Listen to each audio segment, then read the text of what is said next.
Too many people, senior leaders particularly, assume that more teams equals more output. But without some intentional design, you're never going to scale things well. The only thing you're going to scale is your own dysfunction. In this week's episode of the Product Agility Podcast, I'm going to chip away at a few things. I want to look at why chaos is often a design flaw, not a team flaw. I want to consider the number one misalignment between, let's say, CPOs and CTOs. I want to look at how to spot if your organization is just road mapping in parallel. So if you're a senior leader, a head of product engineering in an organization, or just a product or agile coach, like this episode is for you, because real product agility starts at scale when you've got the right architecture. Welcome to the Product Agility Podcast, the missing link between agile and product. The purpose of this podcast is to share practical tips, strategies, and stories from world-class thought leaders and practitioners. Why, I hear you ask? Well, I want to increase your knowledge and your motivation to experiment so that together we can create ever more successful products. My name is Ben Maynard, and I'm your host. What has driven me for the last decade to bridge the gap between agility and product is a deep-rooted belief that people and products evolving together can achieve mutual excellence. So today, I'm going to be on my own once again and talking about scaling without chaos and how we can really architect product-tech harmony, specifically as a senior leader. Now, when I started the Product Agility Podcast, the idea was to really help leaders and coaches of leaders really kind of do the best they could do through change, deliver better outcomes, faster, to experiment. When I first started the podcast, and it was called I can't remember what it was called. It was called Less Matters, Large Scale Scrum Matters, because I really cared passionately about large scale Scrum, and I still do. I just find that we haven't really turned the dial much anymore. And with the agile bubble going pop, I wonder when we think about scaling, or descaling as Les would say, does it still have a place? Are people still getting it wrong? Are people still trying to do it so much? Which I guess they are, because damn, everyone's got pressures on them. Everyone's got targets and things they have to meet. So I'm sure that people are still trying to scale. There just isn't the same level of conversation around it. So today I just want to give you a few tips, share some of my own meanderings and some of my own experiences and how to scale without the chaos, so that if you are trying to kick off some kind of change, if you're leading a change, if you've inherited a change, if you're just trying to coach people who are trying to do those things, and I'm really talking to you today. So I want to really get into that, the pervasive challenge, which is really faced when scaling any type of organization, which is the growing and seemingly default disconnect between product and technology teams. If you are finding that your quarterly planning feels more like negotiating a peace treaty, like you're working for NATO or something, than actually really achieving strategic alignment, if you feel that your quarterly planning and your planning attempts are just kind of going into minutiae and just holding people to contracts, and again, this episode is for you.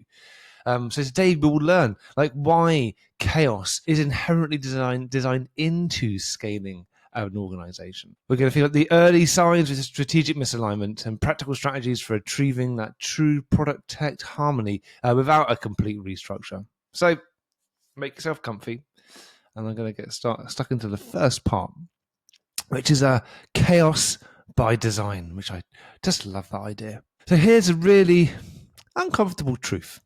Most of the chaos in scaling organizations isn't simply down to poor execution of it. It often originates from foundational organizational architectural choices made long before you realized you were going to scale. And I don't mean the software architecture. I don't mean the physical architecture of the building. Right? What I'm talking about here is the organizational architecture.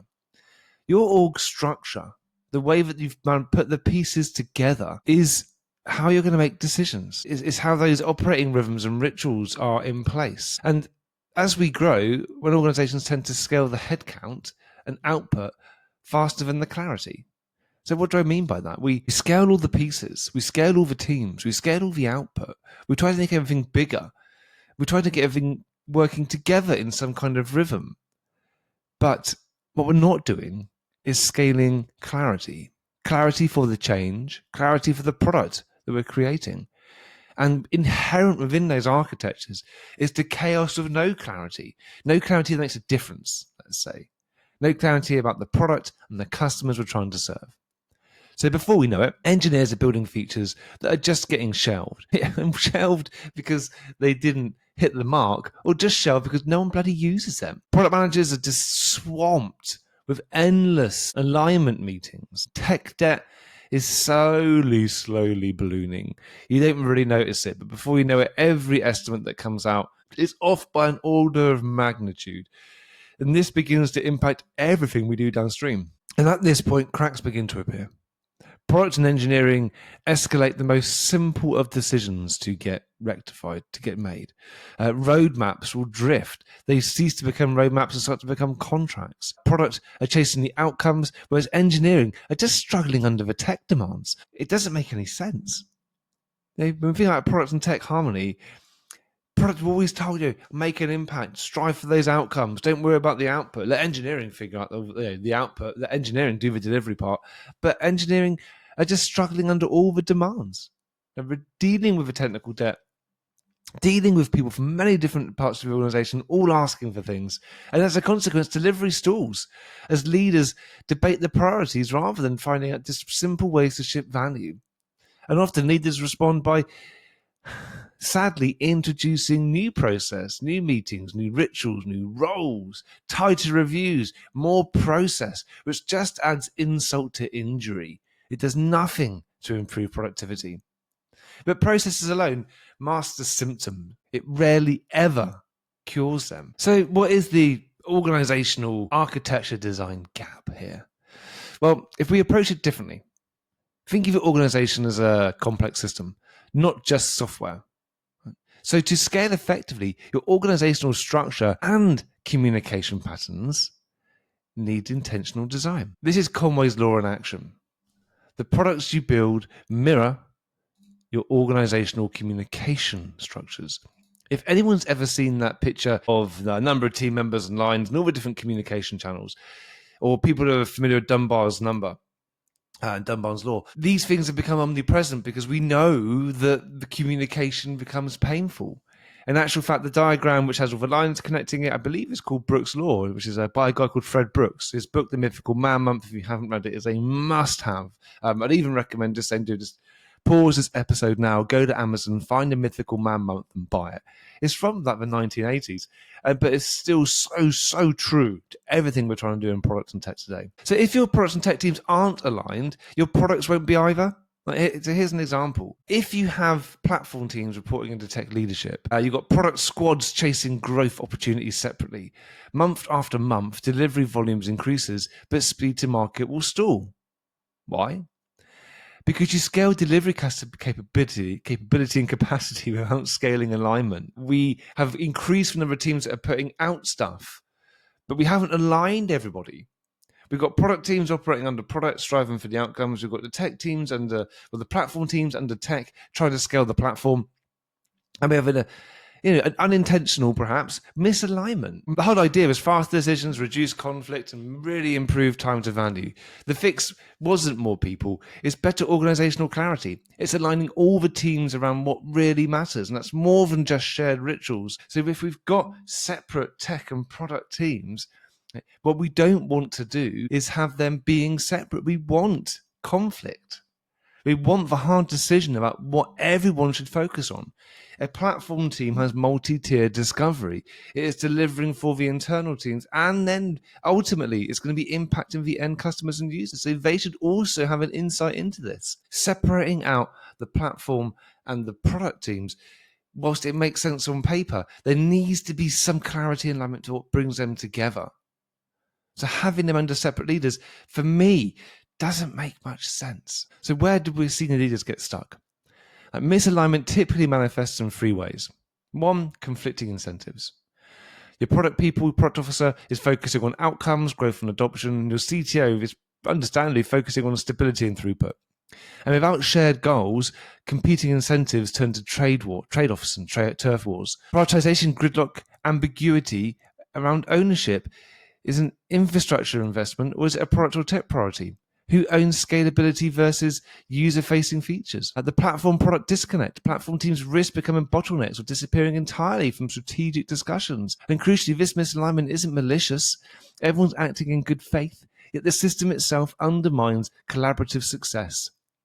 As senior leaders, your role shifts from optimizing departmental efficiency to fostering cross-functional flow. Now, there are frameworks that drive harmony, and I'm not here punting an agile framework. I don't offer any public training around scaling agile. I don't offer any training about it anymore. I don't see the point, but there are some excellent strategies out there which can create true product and tech harmony without the need to go on an expensive training course. Number one, like clear product engineering operating models. Explicitly defining strategy to execution flows. Within this, we want to clarify decision rights and outcome ownership. We want to understand the roles and interactions for each of the people within that, not the roles and responsibilities, but what's the role you're playing and who do you need to interact with, and actually strive for fuzziness, strive for some overlap. Don't make the roles so perfectly defined that everyone stays in their box. Create fuzziness, create the need for people to talk with each other, because if you can align them against a real motivating goal, they will be compelled to then go and talk and figure out who's doing what. If you're going to be doing quarterly planning, which is quite a popular thing, bring product engineering into the same space. Bring commercial, bring marketing, bring everyone into that, and don't see quarterly planning as an opportunity to go into the minutiae. Focus on the shared outcomes that teams will be aiming to achieve. If you're going to be using OKRs as part of that, then always go by the principle of having as fewer OKRs for as many teams as possible. Create that clarity, create that alignment, give an incentive for people to work together. And then those quarterly planning sessions, don't just leave them as a let's go through the motions. Use them as an opportunity to build some relationships, build some connections, make people feel that they're part of something bigger than just themselves. Bring in external talkers, bring in customers, make them an event where everyone feels like they're in it together. That, with the clarity you can get from minimizing your objectives and minimizing the goals, it can turn everything around. And talking about OKRs, go for unified OKRs. Go co-create roadmaps. Don't have any surprises. Platform as a product. Treat it as an internal platform teams as internal product teams with clear missions, customers, and measurable outcomes. Like the services teams or enabling teams, whatever it might be, use dedicated teams to enable others. So whether it's having dedicated experimentation teams or portfolio layering, create visibility and balance across product initiatives, tech enablement projects, and strategic debt.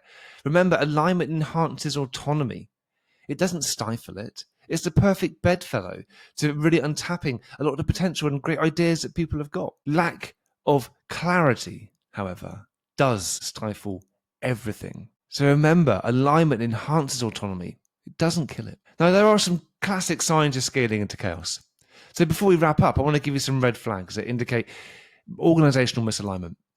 Products and tech maintaining separate roadmaps in isolated tools is a classic. Don't have separate roadmaps.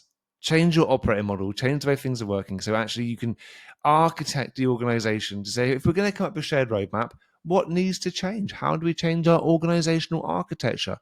How do we create that clarity? What arguments do we need to have? What roles need to be fuzzier so we can actually come up with a joint roadmap? Engineers frequently claim ignorance of business priorities. Platform decisions occur without broader product context. Features launch without appropriate readiness or support. Leadership then spends significant time resolving inter-team conflicts weekly and meeting after meeting after meeting. And if any of that resonates, then it's time for that strategic reset. And that starts from leadership alignment. So what are some of the actions then for senior leaders? I say take these 3 critical questions into your next discussion around this. 1, where exactly is misalignment causing friction and slowing us down? Does our current structure reflect our strategic goals and our customers, or are we clinging on to outdated reporting hierarchies? And are products and tech teams collaborative solving shared problems or merely coexisting in separate silos? True product agility isn't just about speed, it's about cohesion and learning at scale. So if today's conversation has given you some kind of new insight or it's hit a nerve in some way, then it's my pleasure. All of these are familiar struggles in many organizations, and I'm happy to continue the discussion. So reach out to me on LinkedIn or just go to my website, sheave.co.uk, and contact me from there. Every organization is cracked in some way, but that's where the light comes in. Those cracks are what make the difference. And those cracks are what give us the opportunity to figure out what is that light that's gleaming through it, and how do we go towards it, rather than just ignoring the cracks and papering over them. So until next time, keep trying to align, keep adapting, and keep adapting meaningful value at scale. My name is Ben Maynard, and this has been the Product Agility Podcast.